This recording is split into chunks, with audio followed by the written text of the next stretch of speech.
Assalamualaikum warahmatullahi wabarakatuh. Perkenalkan, nama saya Rahman Nur Rasyid dari Fakultas Ekonomi dan Bisnis Islam jurusan Perbankan Syariah semester 3. Di sini saya akan menjelaskan tentang hukum bisnis yang berkaitan dengan pentingnya hukum bisnis bagi pelaku usaha ataupun pelaku bisnis. Nah, sebelum kita membahas pentingnya hukum bisnis bagi pelaku usaha ataupun pelaku bisnis, kita harus mengetahui terlebih dahulu tentang pengertian, fungsi, serta tujuan dari hukum bisnis tersebut. Nah, hukum bisnis adalah aturan-aturan yang dibuat untuk mendukung jalannya usaha, bisnis, atau kegiatan dagang yang dihubungkan dengan produksi ataupun pertukaran barang dan jasa yang bertujuan untuk mendapatkan keuntungan. Adapun fungsi hukum bisnis yaitu mengatur hak dan kewajiban masing-masing pelaku bisnis sehingga bisnis atau usaha yang dijalankan tetap berjalan di jalur yang sudah ditentukan dan meminimalisir sengketa yang mungkin saja terjadi. Adapun tujuan hukum bisnis yaitu mengatur serta melindungi berbagai jenis bisnis dengan skala besar hingga bisnis kecil seperti UMKM. Selain itu, melindungi kita sebagai pelaku ekonomi dari hal-hal curang yang mungkin saja dilakukan oleh pihak lain dan menciptakan kegiatan bisnis yang aman, tertib, damai, serta adil untuk semua pelaku bisnis ataupun pelaku usaha.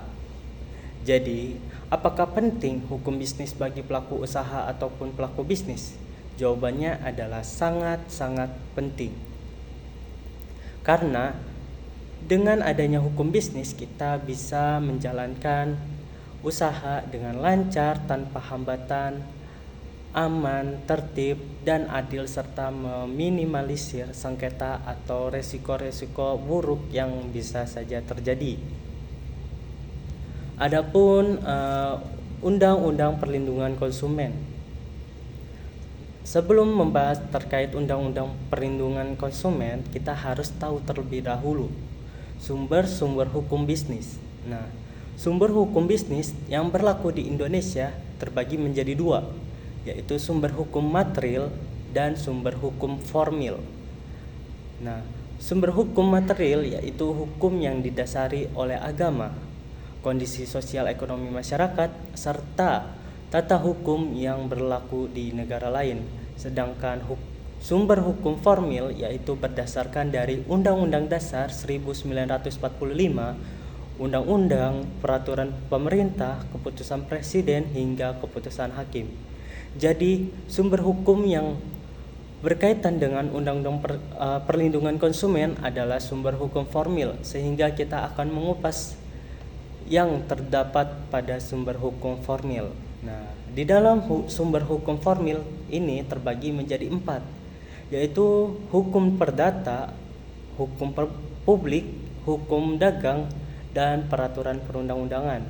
Nah, yang termasuk dalam Undang-Undang Perlindungan Konsumen yaitu berada di bagian sumber hukum formil poin keempat, yaitu peraturan perundang-undangan, yang dimana isinya dalam peraturan perundang-undangan yaitu kepailitan, perlindungan konsumen.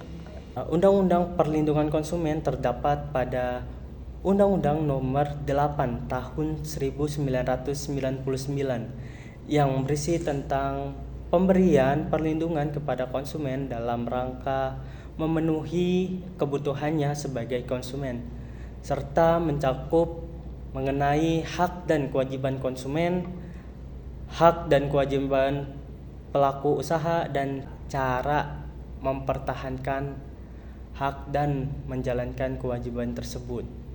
Nah, undang-undang tersebut mulai disahkan dan diberlakukan sejak tahun 1999 tanggal 20 April.